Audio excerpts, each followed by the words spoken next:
बिस्मिल्लाहिर्रहमानिर्रहीम। अस्सलाम वालेकुम डियर स्टूडेंट्स, मैं हूं आपका बायोलॉजी इंस्ट्रक्टर उबैदुर रहमान बेग। हमने कल जो नॉलेज स्टार्ट किया इसमें दो एसएलओज हैं जो हम कवर कर रहे हैं।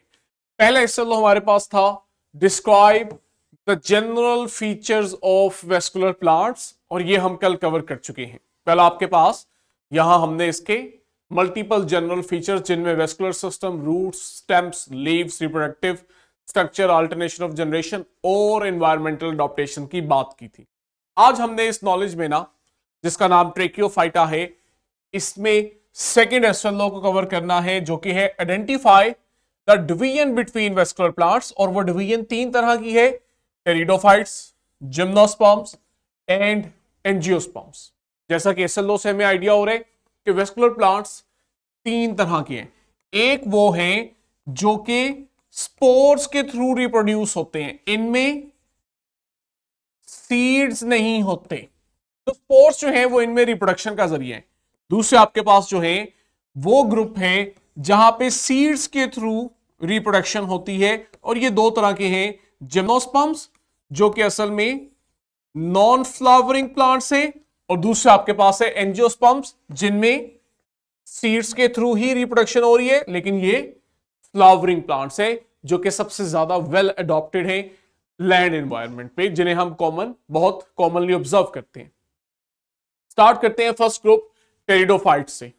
टेरिडोफाइट्स जो हैं इन्हें हम कॉमनली फर्न्स एंड एलाइज भी बोलते हैं। असल में आप पढ़ोगे इसमें चार मेजर ग्रुप्स हैं। इस ग्रुप के अंदर भी चार मेजर सब ग्रुप्स हैं, जिनमें से एक फर्न है और बाकी के तीन के लिए फिर हम टर्म यूज कर लेते हैं फर्न्स एंड एलाइज जो इसके साथ थी। तो ये आपके पास कौन कौन से चार ग्रुप्स हैं? फर्न्स, विस्क फर्न्स, हॉर्स टेल्स और क्लब बॉसेस। तो इन चार ग्रुप्स के लिए हमने कह दिया कि टेरिडोफाइट असल में फर्न्स एंड एलाइज हैं। इनकी क्या कैरेक्टरिस्टिक है? इनकी खुसूसियत यह है कि इनमें वेस्कुलर सिस्टम होता है जो कि इनसे पहले ब्रायोफाइट्स में नहीं था। लेकिन हम देखते हैं कि इनमें सीड्स अभी नहीं बने। अब अगर सीड्स नहीं बने तो रिप्रोडक्शन किस तरह से हो रही है? जो यहां रिप्रोडक्टिव स्ट्रक्चर्स हैं वो असल में स्पोर्स हैं। ठीक है, टेरिडोफाइट्स जो हैं जनरली हम देखते हैं कि ये मॉइस्ट और शेडी एनवायरनमेंट में रहते हैं। ठीक है, शेडी एनवायरनमेंट से मतलब ये है कि आप देखोगे बड़े बड़े ऊंचे दरख्त होंगे और उन दरख्त के घने स्टेम्स होंगे, ब्रांचेस होंगी, जिसकी वजह से वो ऊपर ही सनलाइट को एब्जॉर्ब कर लेंगे और नीचे तक ज्यादा नहीं आने देंगे। और आप देखोगे नीचे वाला एरिया शेडेड हो जाएगा, होगा दिन नहीं, लेकिन डायरेक्ट सनलाइट वहां तक पेनिट्रेट नहीं कर रही होगी। तो ये जो शेडी एरियाज है और स्पेशली मॉइस्ट जहां पे पानी और नमी ज्यादा हो, यहां आपको ये टेरिडोफाइट्स कॉमनली मिलते हैं। मल्टीपल सब ग्रुप्स हैं और इनमें यूनिक कैरेक्टरिस्टिक है हर ग्रुप की। अब हम वन बाय वन इन सब ग्रुप्स को जरा इनकी कैरेक्टरिस्टिक पे नजर डालते हैं। सबसे पहले आपके पास है सिलोप्सिडा। सिलोप्सिडा साइंटिफिक नेम है, आपको ये आना चाहिए, और साथ ही कॉमन नेम भी आना चाहिए विच इज विस्क फर्न्स। कहते हैं ये आपके पास जो टेरिडोफाइट्स है ना, उनकी अगर हम बात करें तो ये उनमें से अर्ली टेरिडोफाइट्स हैं। ठीक है, ओवरऑल नहीं कह रहे हम, सिर्फ जो हमारे पास टेरिडोफाइट्स हैं इनकी बात कर रहे हैं जिनमें वेस्कुलर सिस्टम आया। तो वेस्कुलर सिस्टम वाले प्लांट्स में जो अर्लीस्ट प्लांट्स में से आते हैं वो आपके पास सिलोप्सिडा आते हैं। इनमें ना ट्रू रूट्स और लीव्स अभी नहीं है। ठीक है, सिंपली हम देखते हैं कि इनमें सिंपल लेकिन ब्रांचिंग स्टेम होते हैं। असल में क्या हो रहा है? एवोल्यूशन का प्रोसेस चलना शुरू हुआ। ब्रायोफाइट से आप ट्रेकियोफाइट्स पे आए जिनमें वेस्कुलर सिस्टम है। अब वेस्कुलर सिस्टम तो आए, लेकिन अभी बाकी फीचर्स जो है जैसे प्रॉपरली ट्रू लीव्स या रूट्स वो अभी नहीं है। स्टेम है, सिंपल है और उसमें ब्रांचिंग है, जैसा कि आप यहां साथ डायग्राम में भी देख रहे हो। ठीक है, इनमें होता क्या है कि यहां पे स्पोरेंजिया बनते हैं। ठीक है, जो कि ब्रांच की टिप्स पे होते हैं। ये स्पोरेंजिया वो स्ट्रक्चर है जिनके अंदर स्पोर्स बनेंगे, और स्पोर्स इनके रिप्रोडक्टिव सेल्स हैं, स्ट्रक्चर्स हैं जो ग्रो करते हैं और दोबारा से नेक्स्ट जनरेशन बना देते हैं। ठीक है, आगे अगर हम बात करें जो इनकी इंपॉर्टेंट कैरेक्टरिस्टिक है वो ये कि इनमें ना वेस्कुलर टिश्यू जो अभी इवॉल्व हुए हैं वो सिंपल हैं। ठीक है, असल में हम अगर इनसे पहले वाले प्लांट्स देखें तो वहां पे वेस्कुलर टिश्यू नहीं है। इनके बाद वाले प्लांट्स देखें तो वहां पे वेस्कुलर टिश्यू बहुत एडवांस है। ये चूंकि एवोल्यूशन की उस स्टेज में है जहां वेस्कुलर टिश्यूज आ चुके हैं लेकिन अभी सिंपल हैं, तो हम कहते हैं they have primitive xylem and phloem. अब है तो सही, तो इसलिए वो जाइलम और फ्लोएम वाटर और न्यूट्रिएंट्स की ट्रांसपोर्ट के अंदर यूटिलाइज होते हैं। दो बड़ी कॉमन एग्जांपल यहां पे हमारे पास दी हुई है, साइलोटम और टिमिस्ट्रिस। ठीक है, ये आपके पास कहता है ओनली लिविंग जेनरा है सेलोप्सिडा के, बाकी इसके जितने भी जेनरा हैं वो नापैद हो चुके हैं, एक्सटिंक्ट हो चुके हैं, यानी कि आज वो एग्जिस्ट नहीं करते। ठीक है, आगे आपके पास है लाइकोप्सिडा, जिन्हें आप क्लब मोसिस भी कहते हो। यहां आपके पास इनकी एग्जांपल है, छोटे छोटे प्लांट, अगर आपने कभी मरी या उससे आगे नॉर्दर्न एरियाज विजिट किए आपको ये नजर आते हैं। ये इतनी बड़ी हाइट के नहीं है, कहते हैं ये छोटे हैं, लेकिन इंटरेस्टिंग बात है एवरग्रीन प्लांट्स है। एवरग्रीन प्लांट्स का मतलब होता है सदाबहार है। ठीक है, ये आपके पास हर सीजन में रहते हैं। अब अगर आप इन्हें देखो तो इनकी खासियत क्या होती है, इनके जो लीव्स हैं ये बड़े स्मॉल होते हैं और आप उन्हें कहते हो ये स्केल लाइक लीव्स हैं। ठीक है, और इन्हें हम फिर माइक्रोफिल्स का नाम देते हैं। ये देखो छोटे छोटे लीव्स लाइक स्ट्रक्चर है, स्केल लाइक लीव्स हैं, जिन्हें आप माइक्रोफिल्स कह रहे हो। ये प्लांट्स भी जो है ये स्पोर्स के थ्रू ही रिप्रोडक्शन करते हैं, क्योंकि है तो ये भी टेरिडोफाइट्स ही ना, लेकिन वो जो स्पोर्स हैं वो अब स्पेशल कोन लाइक स्ट्रक्चर्स होते हैं। ये देखो इनकी टॉप्स पे ये कोन लाइक स्ट्रक्चर होते हैं, जिनके अंदर असल में ये स्पोर्स बन रहे होते हैं। इन स्ट्रक्चर को आप बोलते हो स्ट्रोबिलाई। ठीक, they exhibit homospory and heterospory. ये एक इंपॉर्टेंट कैरेक्टरिस्टिक है कि इनके स्ट्रोबिलाई के अंदर जो स्पोर्स बन रहे हैं जिन्होंने आगे रिप्रोडक्शन करवानी है वो होमोस्पोर्स भी हो सकते हैं और हेट्रोस्पोर भी हो सकते हैं। होमोस्पोर आप कहते हो वो स्पोर्स होते हैं जहां मॉर्फोलॉजिकली बज़ाहिर देखने में उनकी जो अपीयरेंस है, शेप है, उनमें फर्क नहीं होता कि कौन सा मेल है या कौन सा फीमेल है। इनके लिए हम वर्ड यूज करते हैं कौन सा माइक्रो है कौन सा मेगा है, वो तो तब आता है जब हेट्रोस्पोरी आती है। एक आप देखते हो माइक्रो हो जाता है जो कि मेल स्पोर होता है, और जो फीमेल स्पोर होता है वो साइज में बड़ा होने की वजह से मेगा स्पोर हो जाता है। लेकिन इनमें होमोस्पोरी भी पाई जाती है जहां बज़ाहिर कोई डिफरेंस नजर नहीं आता। कहता है होमोस्पोरी क्या है, वही बात जो आगे समझा रहे हैं। ये आपके पास production of single type of spores है, जबकि हेट्रोस्पोरी में हम देखते हैं it is the production of two distinct type of spores, जिनमें से एक जो है वो साइज में स्मॉल होता है, हम इसे माइक्रोस्पोर कहते हैं और जनरली ये मेल स्पोर होता है, और दूसरा साइज में बड़ा होता है जिसे आप मेगास्पोर बोलते हो। कहते हैं इनमें ना, अब देखो एवोल्यूशन हो रही है, पिछला जो पहला ग्रुप है ट्रिडोफाइट का, इनमें आप देख रहे हो कि आपके पास सिलोप्सिडा में वेस्कुलर सिस्टम अभी सिंपल है, लेकिन आप सेकंड ग्रुप लाइकोप्सिडा क्लब मोसिस में आते हो, they have well developed vascular system, जिसकी वजह से इनमें ट्रांसपोर्ट और न्यूट्रिएंट्स बहुत एफिशिएंट होती है। लेकिन जनरली कहते हैं ये भी पहले वाले ग्रुप की तरह नमी वाले और शेडेड एनवायरनमेंट में ही ग्रो करना प्रेफर करते हैं। एग्जाम्पल में आपके पास लाइकोपोडियम है और स्लेजिनेला है। ठीक, कहते हैं जो स्लेजिनेला है इनमें हम देखते हैं हेट्रोस्पोरी होती है, तो ये आपने अंडरलाइन कर लेना है, इंपॉर्टेंट है एमसीक्यूज के लिए। नेक्स्ट आपके पास थर्ड ग्रुप है स्फिनोप्सिडा। स्फिनोप्सिडा जो है इसे आप हॉर्स टेल्स भी बोलते हो। ये ग्रुप जो है ये भी वेस्कुलर प्लांट्स का ग्रुप है, लेकिन इनकी जो कैरेक्टरिस्टिक खसूसियत तो है जिसकी वजह से आप इन्हें पहचानते हो वो इनमें ज्वाइंटेड स्टेम है। अब ये एक इनकी यूनिक कैरेक्टरिस्टिक है कि इनका जो स्टेम है उसमें आपको ज्वाइंट्स जैसे नजर आ रहे हैं, हम कहते हैं ये ज्वाइंटेड स्टेम है। इनमें आप देखते हो they have small scale like leaves पहले की तरह, लेकिन वो जो लीव्स हैं वो अरेंज हुए हैं इन वर्ल्स। वर्ल्स कहते हैं गोल दायरे के अंदर, ठीक है, रिंग्स की पैटर्न में। कहां पे? At the nodes. और इनके जब स्टेम को हम अंदर से देखते हैं तो वो आपके पास होलो है और सेगमेंटेड है। मैं ये अल्फाज दोबारा दोहराऊंगा ताकि आपके जहन नशीन हो जाए, फिर आगे मैं आपको इसकी प्रॉपर सिमुलेशन भी दिखाता हूं।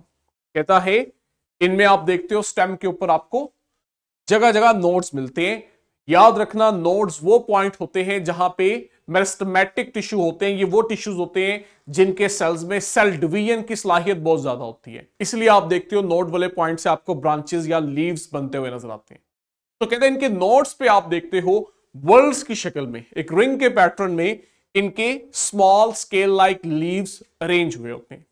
जबकि अगर हम स्टेम की बात करें तो वो आपको अंदर से हॉलो मिलेगा, यानी कि स्पेस होगी, एम्प्टी भी होगा कुछ जगह से, और सेगमेंटेड होता है। जरा ये देखो, यहां पहले आपने इसको जनरली देखना है, फिर हम इसकी सिमुलेशन पे आएंगे।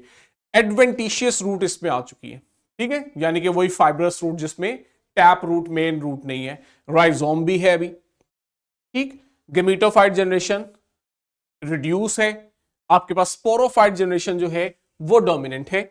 अब जरा स्टेम को देखो तो ये देखो, ये आपके पास नोड वाले पॉइंट्स है, और इन नोड वाले पॉइंट से आप देख रहे हो किस तरह ब्रांचिंग निकल रही है, ठीक। लेकिन ये जो ब्रांचिंग है ना, ये भी असल में स्टेम की ब्रांचेस है, ये लीफ नहीं है। बच्चा इसको गलती से समझते हैं कि अच्छा नोड से ये जो शाखें निकल रही है ये शायद लीफ है।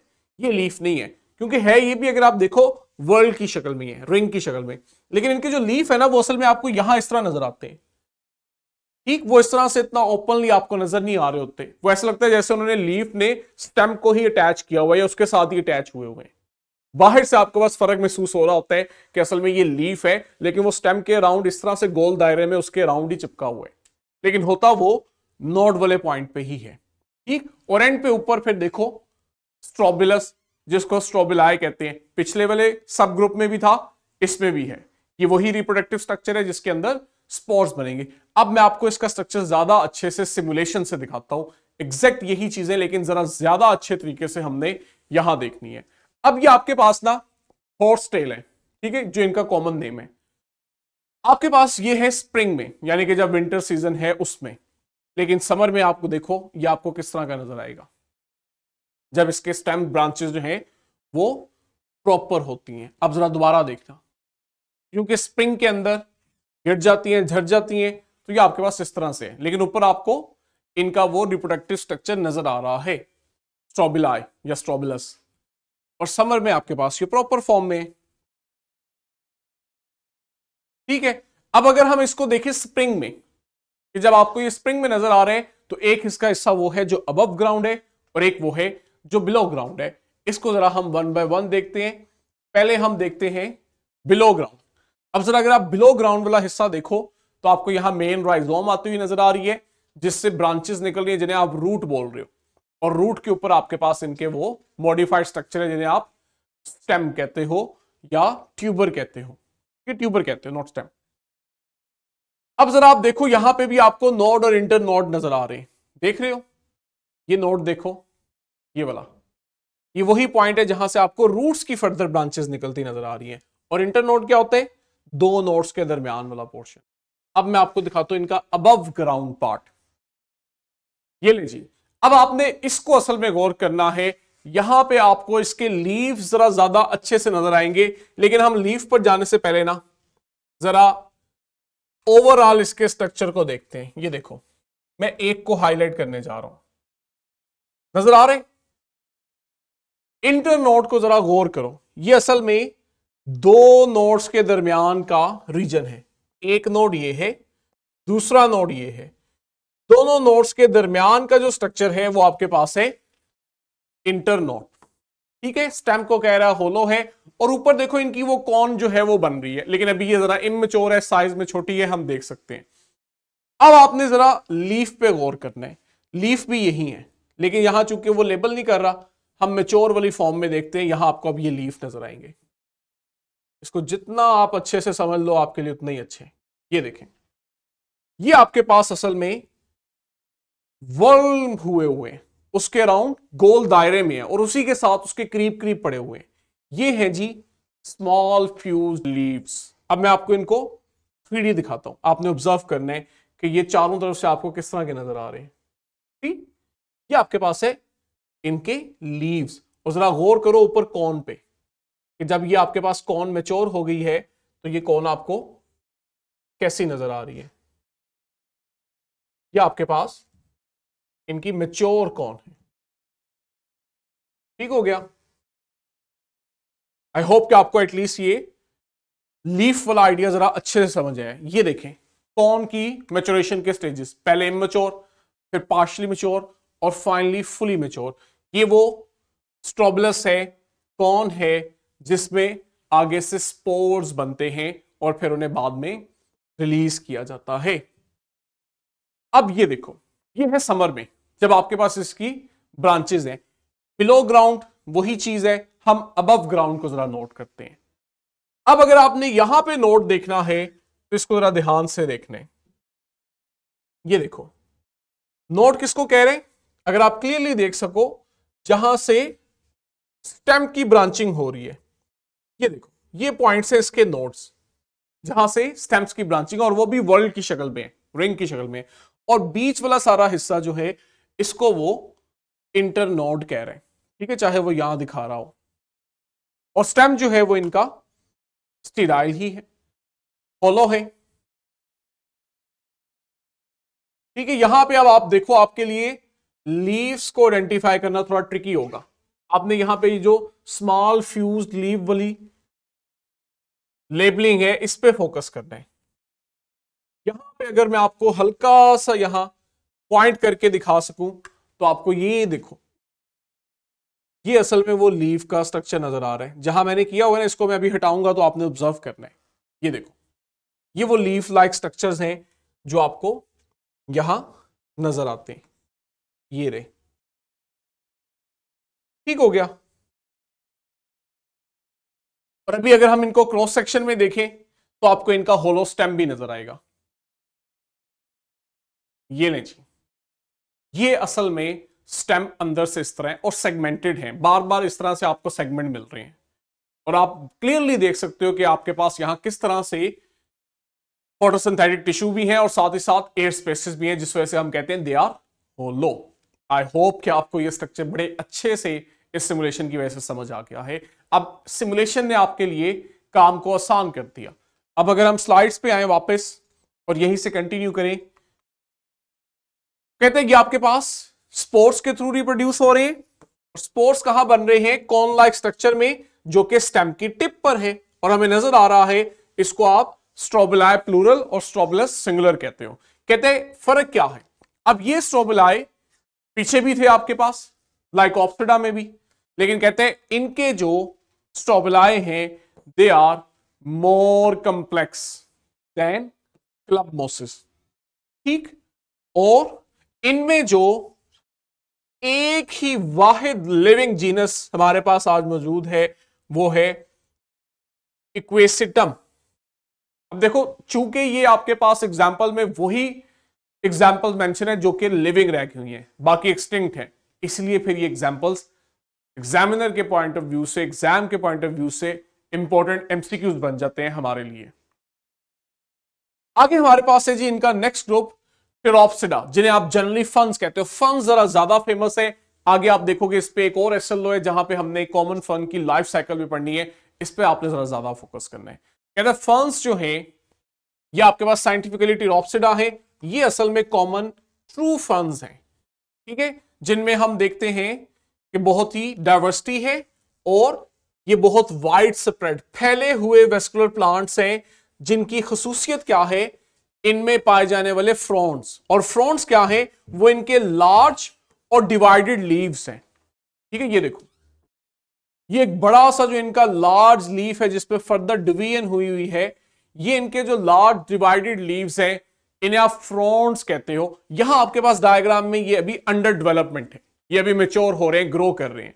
तो आपके पास ग्रोथ के टाइम पे जो एक बड़ा खूबसूरत सा इनका पैटर्न है, इसकी वजह से भी हम इन्हें नोटिस करते हैं। और ये जो इनके दौरान इनमें पैटर्न होता है, जहां आप देखते हो इनके जो यंग फ्रॉन्ट्स हैं ये क्वाइल्ड मैनर में होते हैं, ठीक है। इनके जो यंग फ्रॉन्ट्स हैं वो डेवलपमेंट के दौरान क्वाइल्ड मैनर में होते हैं। कहते हैं ये जो पैटर्न ऑफ डेवलपमेंट है इसे हम स्पेसिफिक नेम देते हैं, विच इज ससिनेट वर्नेशन। ये आपने एमसीक्यूज के लिए याद रखना है। ये इनके अंदर पैटर्न ऑफ डेवलपमेंट है जहां यंग फ्रॉन्ट्स इस तरह क्वाइल्ड फॉर्म में ग्रो कर रहे होते हैं, और जैसे जैसे ग्रो करते जाते हैं इनमें अनकॉइलिंग होती जाती है और फाइनली आपको ये इस तरह से मिलते हैं, ठीक है। कहते हैं दिस कॉइलिंग, ये जो कॉइलिंग हमने अभी पीछे देखी है, इसका मकसद क्या होता है कि वो जो ग्रोइंग टिप है ना वो बहुत नाजुक है, डेलिकेट है, उसको प्रोटेक्ट किया जा रहा होता है जिस वक्त फ्रॉन्ड इमर्ज करता है और एक्सपैंड करता है। हाँ, कहते हैं जब फ्रॉन्ड फुली डेवलप हो चुका होता है तो आप देखते हो ये अनरोल होता है और अपनी मेच्योर फॉर्म में आ जाता है, जो इसकी एक प्रॉपर शेप है। और इसमें आप देखते हो अक्सर बहुत ही कंप्लेक्स इंट्रिकेट पैटर्न्स होते हैं। और फर्दर हम देखते हैं यहां पे डिवीजन हुई होती है फर्न लीफ। देख रहे हो ये एक पूरे लीफ में फर्दर डिवीजन है, आपको छोटे छोटे इनमें लीव्स और नजर आ रहे हैं। तो ये इनकी खुसूसियत है। और स्पेशली इनमें जो फ्रॉन्ड पाया जाता है और उसका जो डेवलपमेंट का पैटर्न है ये इनको जरा ज्यादा नुमाया करता है। और स्पेशली ये बहुत कॉमनली हमें नजर भी आते हैं। इसकी भी सिमुलेशन देखते हैं, हमारे पास सिमुलेशन इसकी मौजूद है। यही सारी चीजें आपने विजुलाइज करनी है ताकि जहन नशीन हो जाए और आपको अच्छे से याद रह जाए। अब इस सिमुलेशन में तो हमारे पास मल्टीपल हैं लाइफ साइकिल, हमने फोकस करना है फंड्स पे। ये आपके पास ग्रोथ फॉर्म में नजर आ रहा है आपको फंड, ठीक है। आपने बस इन चीजों को देखना है। एक तरफ आप देखो आपके पास इमेच्योर है फ्रॉन्ड जो अभी डेवलप हो रहा है, और दूसरी तरफ इन्होंने डेवलप दिखाया हुआ है। दूसरी चीज आपने देखनी है जो हम आगे हाईलाइट करेंगे, इनके जो लीव्स हैं फ्रॉन्ड्स हैं, इनके नीचे वाली साइड पे ना ये आपके पास स्ट्रक्चर्स हैं जिन्हें आप प्लूरल सॉरी और सिंगुलर सोरस कह रहे हो, ठीक है। इनमें असल में है स्पोर्स, इनको आपने असल में हाईलाइट करना है। और ये सिमुलेशन हम डिटेल पढ़ेंगे जब आगे हमने इसकी लाइफ साइकिल पढ़नी है। अभी के लिए बस ये सोरस तक आपने नोटिस करना है। कल हम यहीं से इस स्लाइड को कवर करेंगे। अभी हमारे पास ये टॉपिक कंटिन्यू कर रहा है और फर्दर फिर हम एंजियोस्पर्म जिम्नोस्पर्म्स का जिक्र करते हुए अगले एसएलओ में इन्हीं फंड्स के ऊपर एक फंड की लाइफ साइकिल भी स्टडी करेंगे। तब तक के लिए बच्चों अल्लाह हाफिज। Question bank practice, question bank और आपके पास इसकी जो वर्कशीट है उस पर ज्यादा से ज्यादा प्रैक्टिस करें।